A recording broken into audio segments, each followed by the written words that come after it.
Hi, Joyce here. Today I wanted to talk about my Nemesis Defense. Um, and what this is you may find that you have one defense that you struggle more with than other defenses.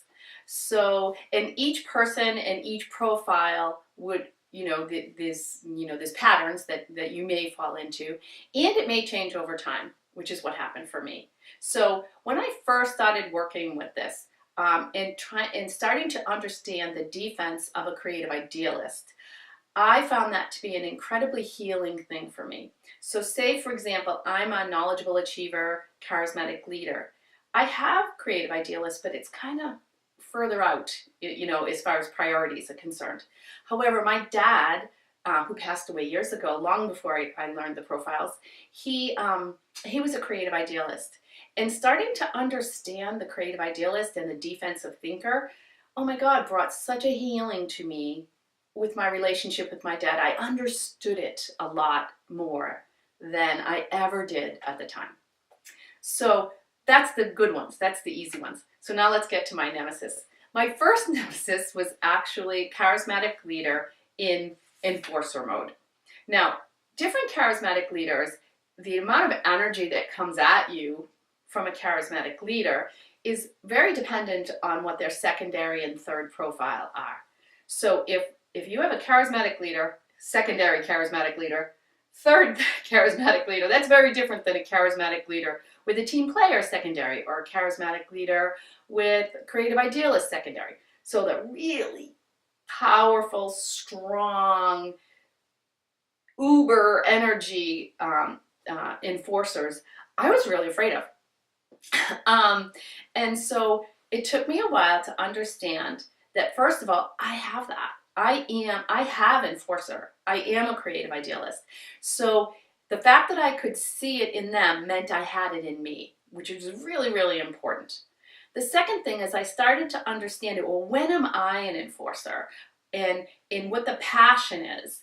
And what are you trying to achieve? So sometimes the charismatic leader might have the enforcer might have like a really important thing that they're trying to achieve, and they're using their energy and they're using their passion, so they're coming across as an enforcer. And that would, scare me. But if you started to just let them have all that energy and get to the core of what they were trying to get accomplished, I don't find enforcers as scary anymore, because I can understand them on a different level, because I am that on one level or another. So the one I'm working on now, and I continue to work on that, but it's gotten much, much better.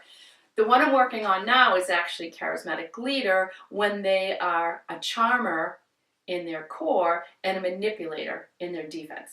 So if you envision a charismatic leader, here they are in their core. An enforcer, there's very different energy. There's a big gap in the energy that, from someone who is engaging and passionate and to someone that's forceful. The energy feels very different. But the difference between a charmer and a manipulator, it's so slight. And they almost seem like a charmer, but then you feel like you're being manipulated. So that's the one I'm working on now, because I find I'm having the most trouble with it, identifying that manipulation defense. And again, the reason is I think this is one of my big challenges of this lifetime, that I can be a charmer slash manipulator. And so now I'm seeing it in others, working on that, seeing it in myself, and really being able to have a lot more compassion for charmer manipulators, because I'm owning it in myself. And what I find with all of these is once you start to own it in yourself and you start to understand it, where am I that?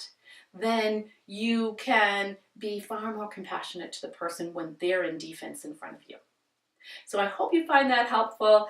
Each person's going to be different. Each profile is going to be different. But right now, that's what I'm working on, is the charmer manipulator.